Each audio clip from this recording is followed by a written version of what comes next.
You're listening to the FairTax for All radio program, where we bring you everything and anything FairTax related. And now, your host, Alex Molesky. Welcome to the FairTax for All radio show, where our discussion is centered around income taxes, specifically the current U.S. income tax code. Our main goals are to educate and inform in order to eliminate the IRS and our horrendous tax code. Listen in this next hour, and I'll hopefully entertain you and maybe share something new you'd like to hear. Before I get too far into any of my shows, I like to give those of you new to the FairTax a brief intro. For these, listeners that have been here before, it's basically like brushing your teeth. You got to do it. You got to get it stuck in your head. The FairTax bill is a bill that eliminates the IRS. How about that? And replaces the current tax code with a national sales tax of 23% on new goods and services not used. No more FICA taxes out of your paycheck. The 23% sales tax collects the tax dollars needed to fund Medicare and Social Security. So no problem with FICA. The fair tax does not eliminate any government plans, just the collection method of taxation. In addition to replacing the income tax, the fair tax also provides each Social Security card holding person a monthly prepaid check to cover this 23% sales tax up to the poverty level. This is not welfare, folks. It is only to ensure we are not taxed on the necessities. The fair tax lowers the tax rate on every tax bracket and at the same time helps to address the issue of our growing unsustainable national debt. It is a tax plan that shrinks the size of government and puts every American in a better financial position. Who wouldn't want this? I urge you to visit fairtaxcalculator.org and enter your own numbers to see if you'd be better off under the fair tax. I know the answer. I just want you to do it. I want you to be woken up. Last week on our show, we had a big show. We had the producer of the movie Unfair, Craig Bergman, the syndicated talk show host, joining us on the show. And this highly anticipated movie hits the theaters around the country on October 14th. And I encourage everybody to mark that Tuesday, October 14th, 7 p.m. as the night to go to the movie. It's a one-time showing at approximately 7 p.m. nationwide.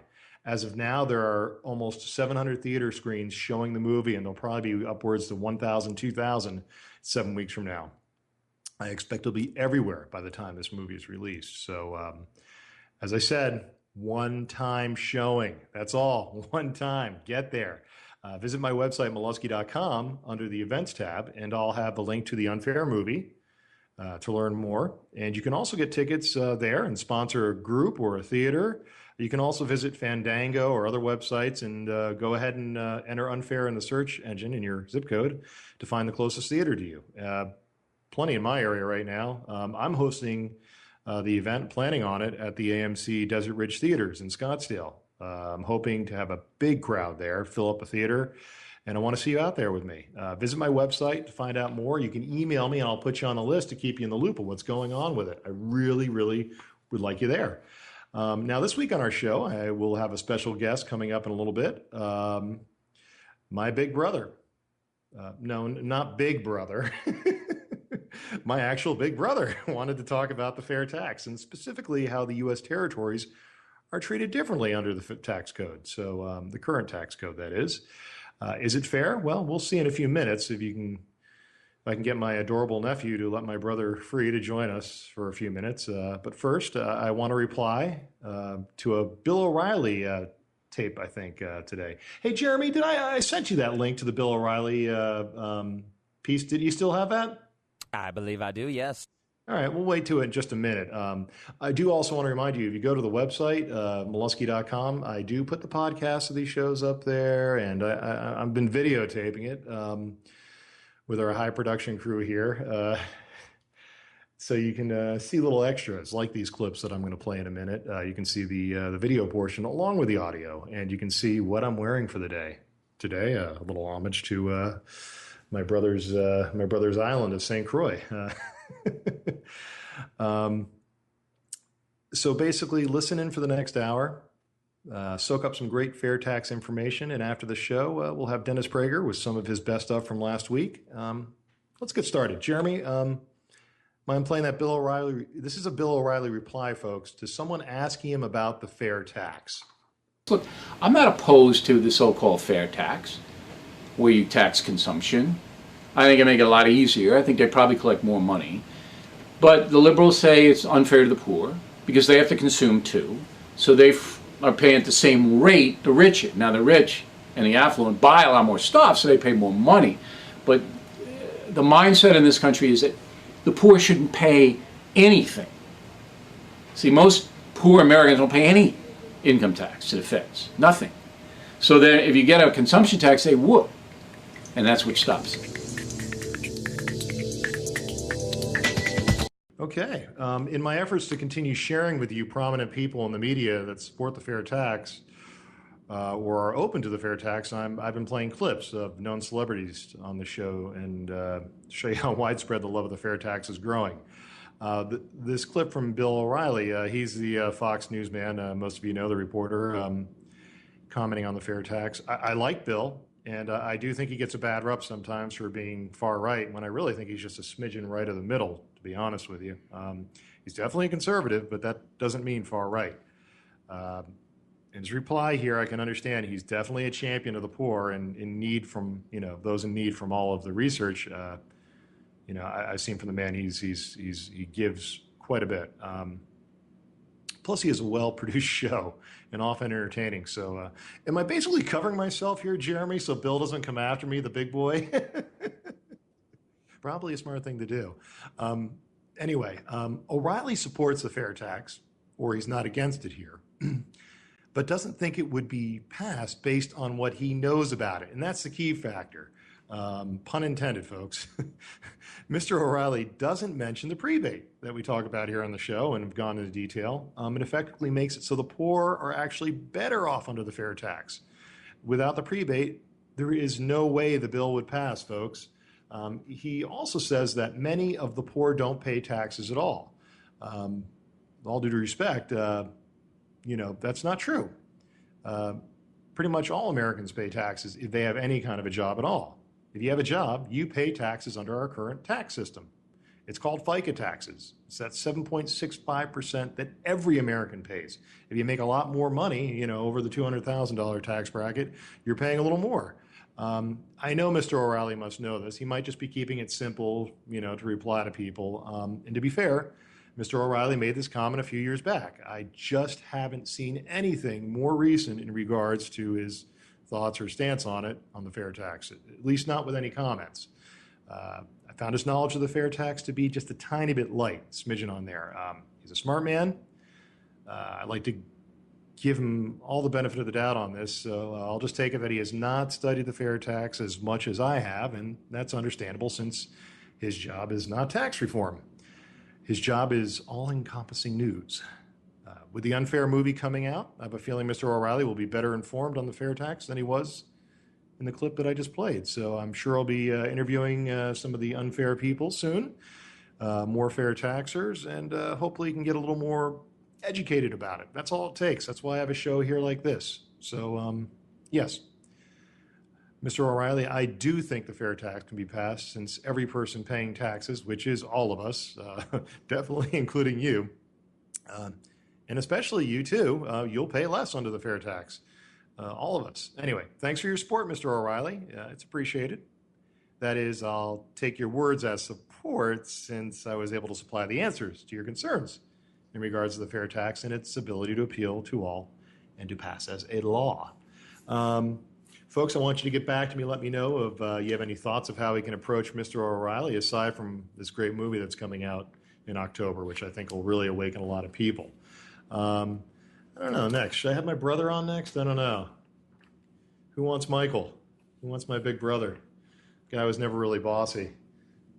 But anyway, my next guest on the show is my brother Michael. He is the owner of Broadband VI, an internet company based in the U.S. Virgin Islands, the land of one of our founding fathers, Alexander Hamilton, and also NBA great and future Hall of Famer and four-time NBA champion, I believe, Tim Duncan.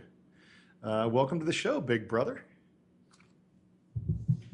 Thank you, and it's great to be here, great to see you, and everybody. I was told that if I didn't bring my nephew to Arizona, Uncle Alex was going to get very upset. So, pleasure to visit, and love to talk about what it's like in the VI to your audience.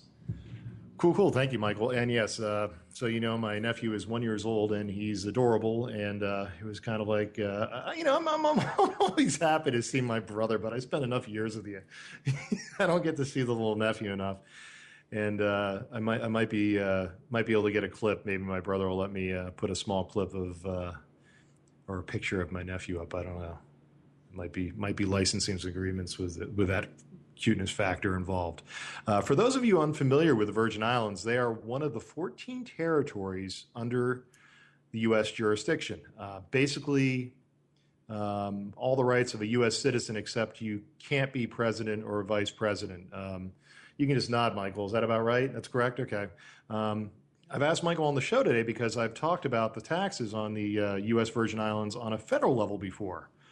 What I've shared is that the tax rate for residents of the U.S. Virgin Islands is the same as every U.S. citizen.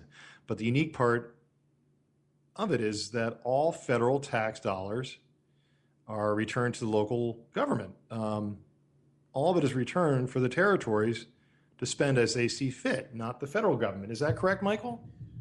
That is correct. It's a mirror of the 1040 code, and the purpose is to keep the islands' economy going. The islands are very poor. They're poorer than the Delta of Mississippi. I mean, they are poor. And so the federal government does step up to the plate with support, but in order to add economic growth, the Virgin Islands has some authority to go ahead and manipulate that IRS 1040 tax code. And so the bottom line is there are two programs which can give investors and people who move their companies down there 90% tax breaks, 90, on the IRS 1040 tax code. So that is what we do to try to attract hedge funds, mortgage brokers, a chain of motorcycle dealerships that do their technical support and billing out of the Virgin Islands have moved to the VI in the recent years. It's very interesting. I want to continue on this and something else you brought up to me the other day. When we return, we're going to go to break, folks. We'll be right back with more Fair Tax for All after these messages.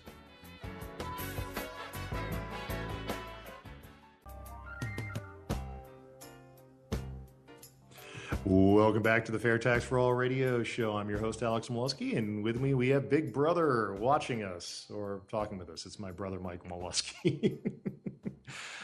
He lives in the U.S. Virgin Islands, and we've been talking about, incentives that our federal government gives businesses to move down to the U.S. Virgin Islands.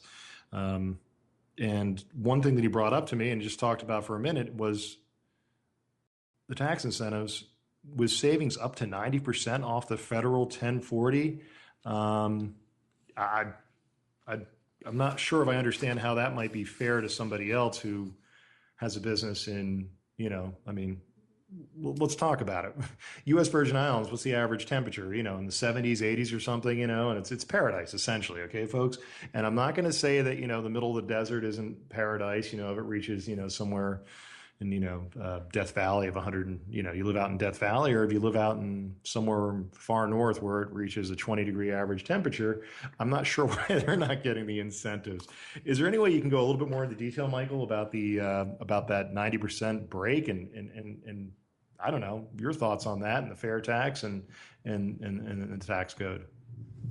Sure. There are two programs in the U.S. Virgin Islands to try to bring companies down to create jobs and improve the economy. One is the Economic Development Authority, or EDA, and they focus on companies who have source income up in the States.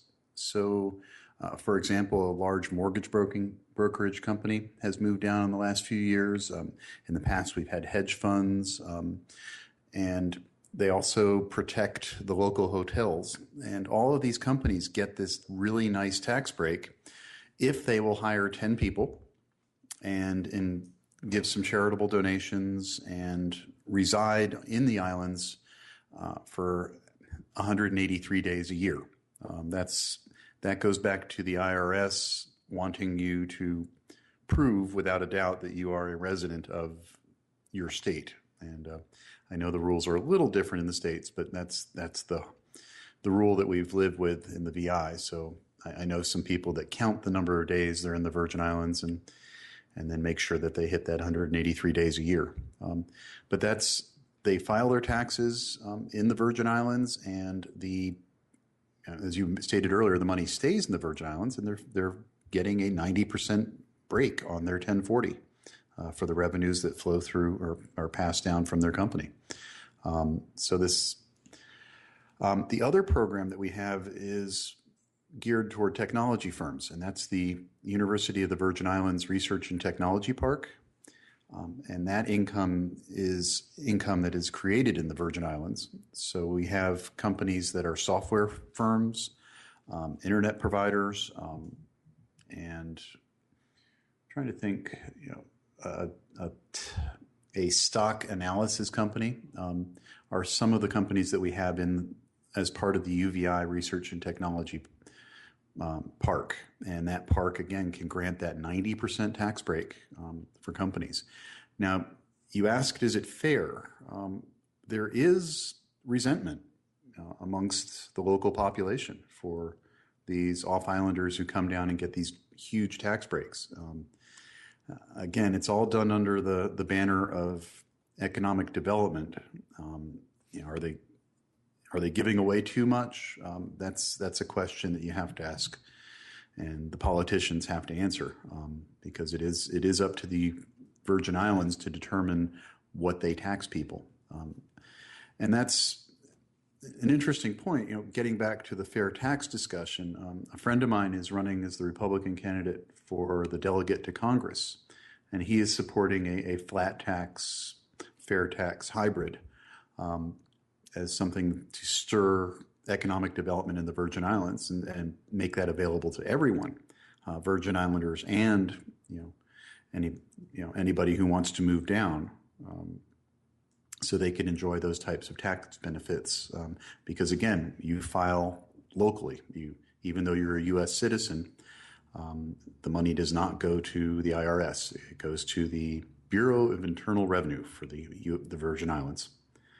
And so these programs have been in place the RT Park's been around for about 10 years, and the Economic Development Authority's been around for about 30 years. And originally, the companies that took advantage of it were watch assemblers. They would ship in the parts and assemble watches in the Virgin Islands. And over the years, it's extended to rum producers, special tax deals for the refinery that we had that recently closed down. Hotels get the benefits, and even our local concrete and asphalt company gets the developments under the concept that they're trying to lower the cost of development, of construction, which again creates jobs. So they paint a pretty broad brush, and it's been very beneficial to a number of companies that have moved down. Some names: Ocwen Mortgages, OCWEN. It's a large mortgage company. It's mine. Is it? Okay. They're now, they brought down about, 10, 20 people, and they've hired about 40 to 50. And they're doing all their work in St. Croix in the U.S. Virgin Islands. So again, I'll back up and remind people that we're very poor there. So we do need help, and we are part of the United States. So this is one way that the feds allow us to try to at least break even. And so any other questions? I know I'm going to have another question in a minute. I might have to add on to that. So, I mean, you basically explained it to me why it's such a great number of up to 90% off for incentives, because you guys are so poor. And the bottom line is, if they can generate I understand the logic of it, of getting the businesses established there, and then maybe they can wean them from that 90% benefit if, they're there and they're established and things are going well. I was going to ask you, I had written down because when I heard about it the other day, I was like, is there a very powerful, politician that has a business down there or somebody throwing a bunch of money back there? But I didn't realize how poor you guys were down there. So I guess it's a matter of their U.S. territory. The money's going to go back one way or the other, and that's just a way to help have jobs there. Otherwise, they'll be building roads to nowhere and it won't get anything done. So I guess it's just a plan there. It's just interesting also because I talk about inversion on the show quite a bit. And I've talked about it recently where, company basically leaves the U.S. on paper to a country where the tax burden is much lower. It just sounds very similar. Basically buy a big enough company that is in a lower rate country, change the headquarters on paper and voila, lower tax rate. It just sounds like inversion. I need to go visit you again soon. It's a beautiful place, folks. I want to thank you for coming on with me today about this, but I'm going to go to break in just a minute, but I've really got to hold you over for the next topic that I want to talk about. The IRS and Lois Lerner's emails. I'm sure you'd be interested in throwing your 2 cents in on that one. We were kind of raising eyebrows the other day when we heard about the new release from the IRS. Folks, if you haven't heard it, I want you to keep tuning in. I want to thank my brother for coming on and talking about this matter. And you can add some more once we get back from break. But when we get back, we're going to talk a little bit about some more IRS email information. It's just a flippy floppy land here, folks. Be right back, folks.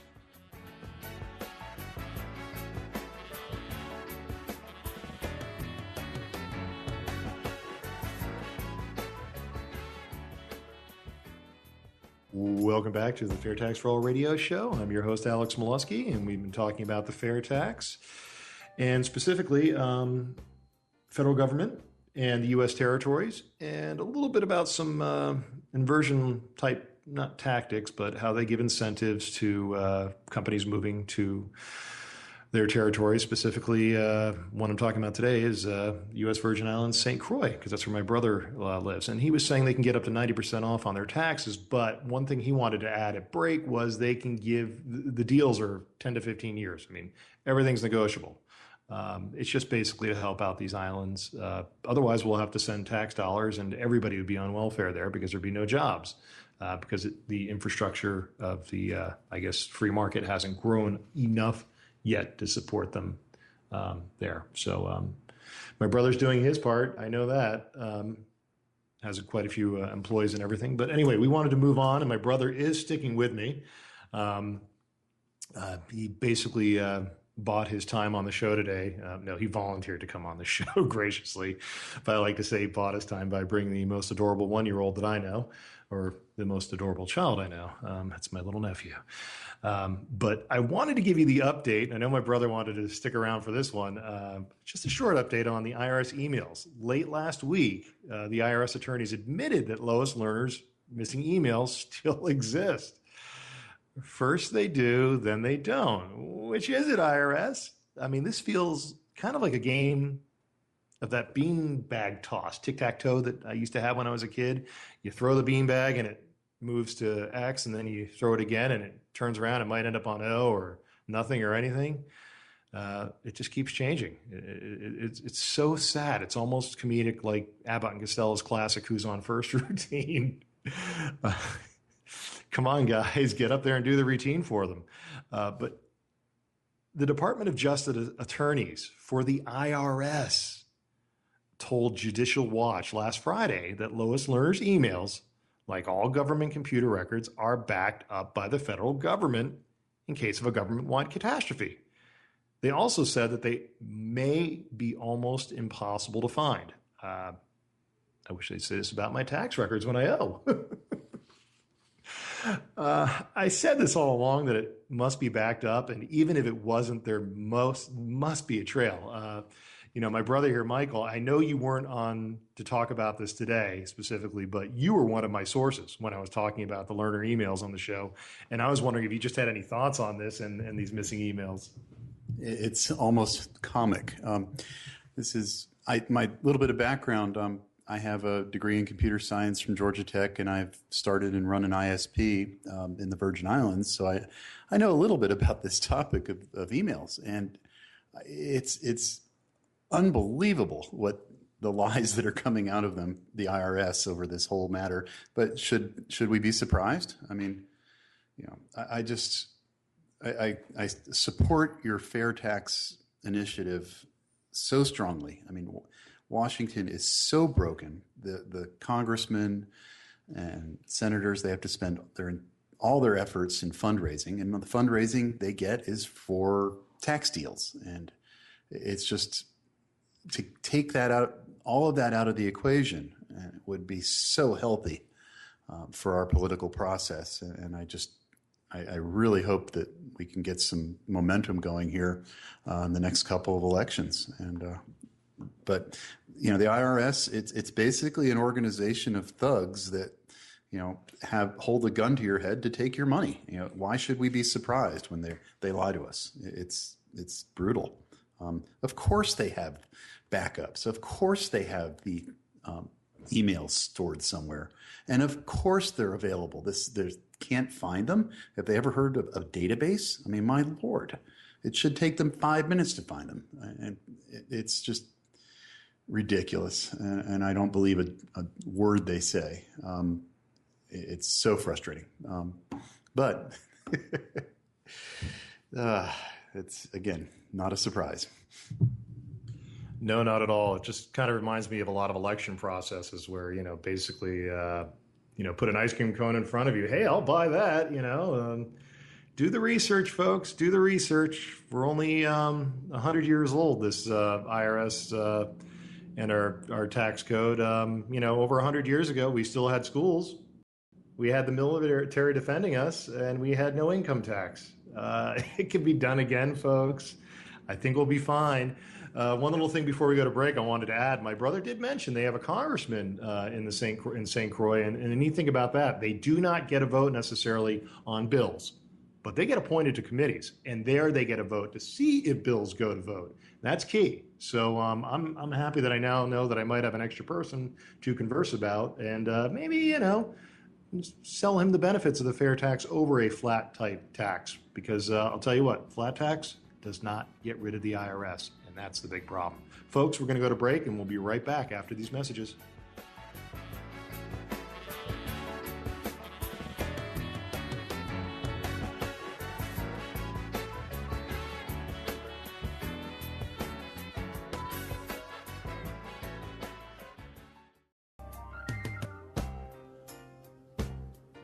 Welcome back to the Fair Tax for All radio show, where we talk about everything fair tax. I'm your host, Alex Molesky. I've been having a fun time today. Had it all in the family. Had my big brother here on the show, and we were talking about certain tax incentives on the U.S. Virgin Islands. He also threw in his 2 cents or 5 cents on the emails and the IRS. And trust me, as somebody who owns an internet company and has a computer science or engineering degree from Georgia Tech and has been in the industry forever, he understands databases, and he understands how the IRS is just lying their butts off and they can find whatever they want. But hey, if they can sell it to the people, why not? Kind of like the emperor's new clothes. I don't know. Anyway, I want to move on. I want to talk about. I want to thank Forbes magazine and Mary Barker from the Desert News. I believe that's in Tucson for references used in this next segment. The information was very valuable to the story I'm about to go into. And I want to talk about America's biggest corporations and how they are stealing our hard-earned money. I also want to know, why aren't we pissed off? If you are not, listen in. In about 10 minutes, you're going to be livid. You hear me talk about tax loopholes all the time on the show, and how it is just an unfair practice, right? Set up by the lawmakers to carry favor or to get their pockets lined, get reelected, et cetera, et cetera.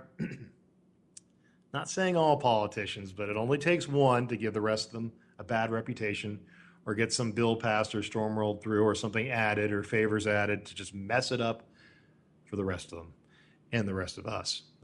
Well, let me take a further look into the loopholes from yet one more angle. Mind you, this is not a rehash of any of my other shows. But listen to this. A recent study found that between 2008 and 2010, 30 of the largest American companies, get this, paid more to lobby Congress, about $400,000 per day, including weekends, than they did in federal taxes. In fact, only one of these 30 corporations actually paid federal taxes, despite the group's combined profits of $164 billion. Did you pay taxes between 2008 and 2010? Did you have anywhere near that amount of profit? Oh yeah, guess what? Not surprisingly, these groups also finance federal campaigns. Cute, huh? How in the world is this possible? It's possible because of dumb loopholes in the tax code that politicians and big businesses are using for their advantages. How in the world can it be considered fair? Don't try to tell me it is, because it's not. Why can't I? Why can't I? I'm the owner of a small company, have these same advantages. Why can't I pay no taxes and spend my money on making things easier to me? Why can't I just spend my tax dollars, all of it, on a lobbyist to benefit me somehow, to get me more business? Thomas Jefferson once said, to compel a man to subsidize with his taxes the propagation of ideas which he disbelieves and abhors is sinful and tyrannical. Thomas Jefferson wrote the Declaration of Independence, people.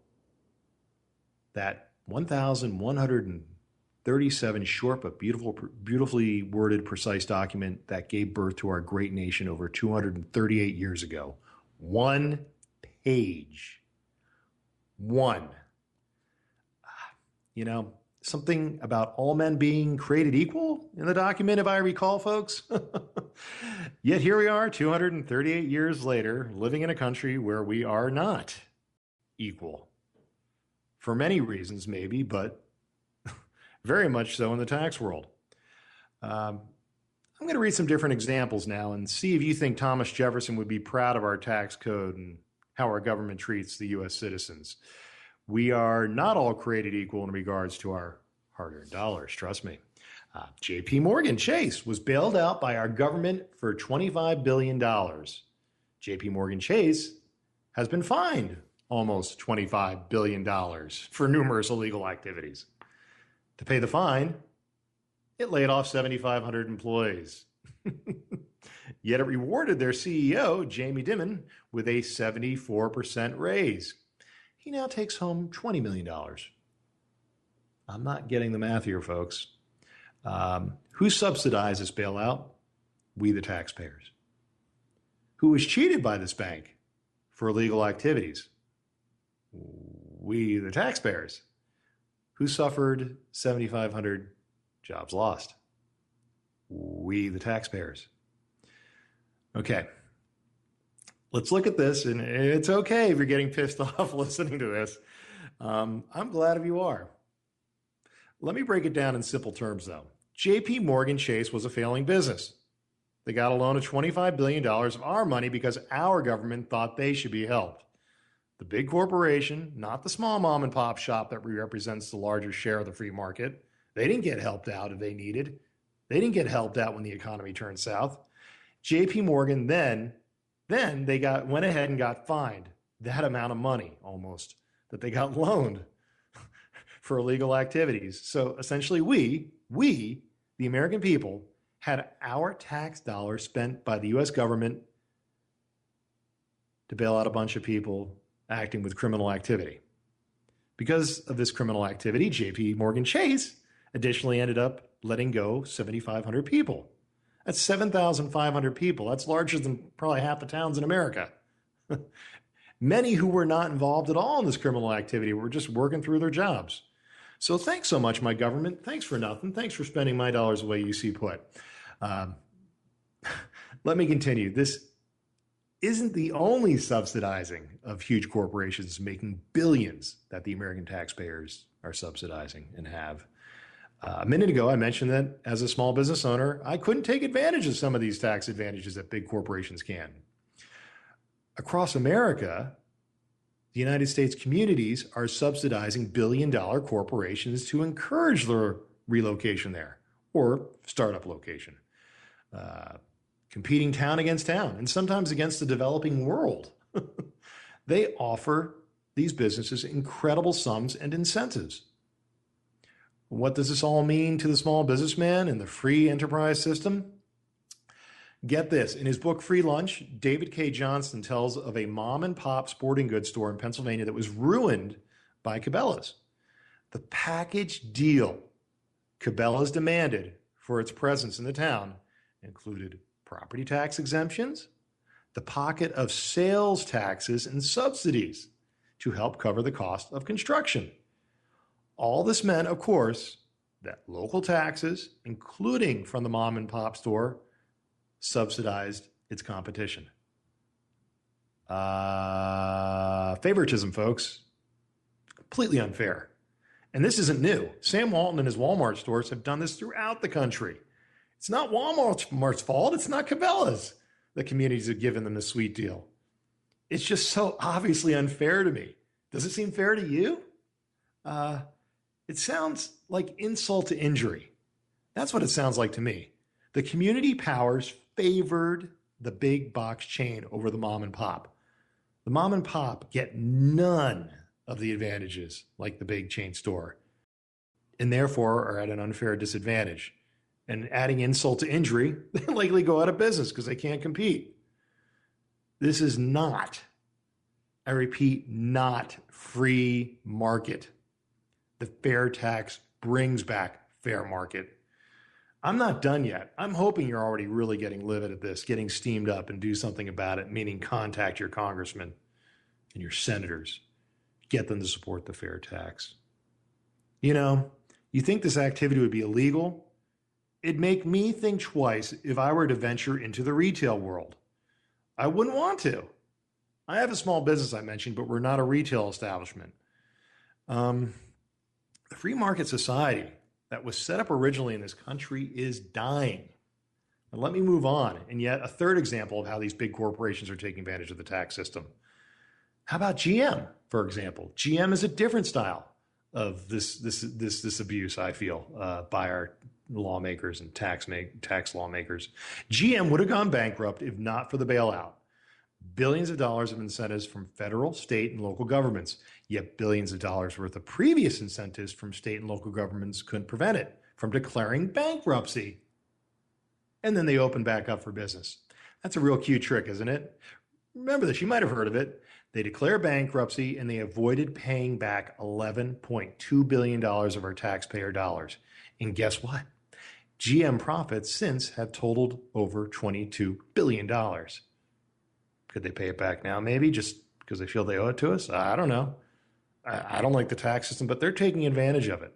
What about the company that was going out of business, the mom and pop store, that sports store? Maybe they went out of business. I don't know yet. What if they were going out of business and could have used a loan? I don't know. It just doesn't seem right, folks. You can't pick and choose your favorites like this. It's not right at all. It's just more examples of tax favors, tax loopholes, all legal, but all extremely unfair since the rules are not the same for everyone. You want me to send you over the edge if you haven't gotten there already? I know. These are all different angles, all different examples, and I'm just tacking one on after another. I know.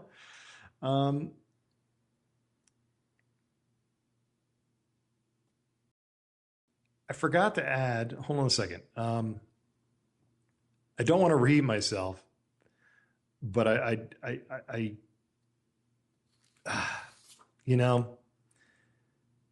think I've said enough. I could go on. I think I've said enough. I think I'm just going to let it sink in for 1 second. And I'm not sure if I should stop on this topic or not, since I know you get the point. I just have time for another example of this abuse, and I really want to share it with you.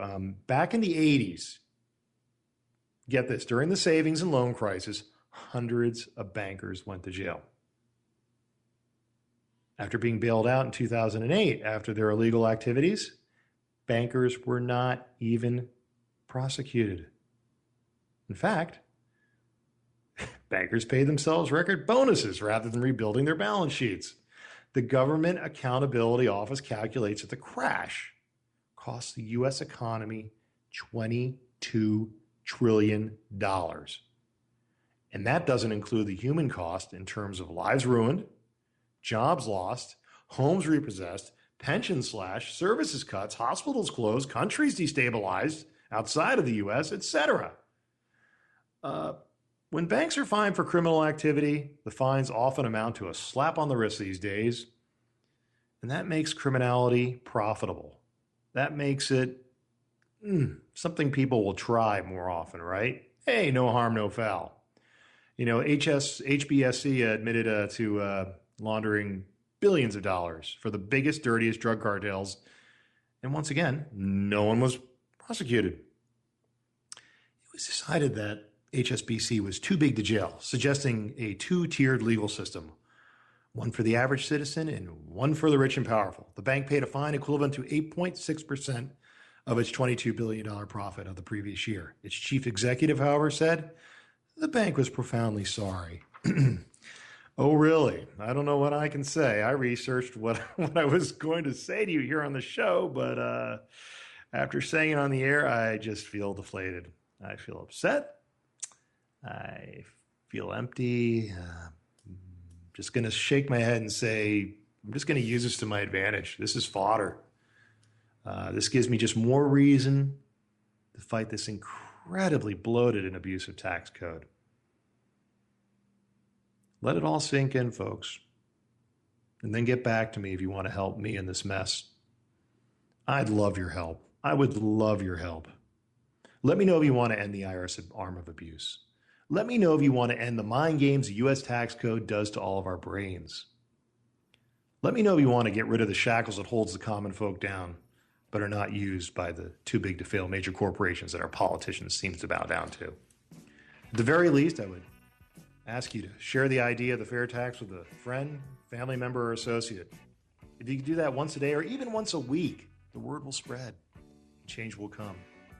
I'll make sure to continue the fight, but want you on board if you believe we still have a chance, that we are all created equal, and that we all deserve to be treated equally as we declared over 238 years ago in these great United States. Thanks so much for listening in today, folks.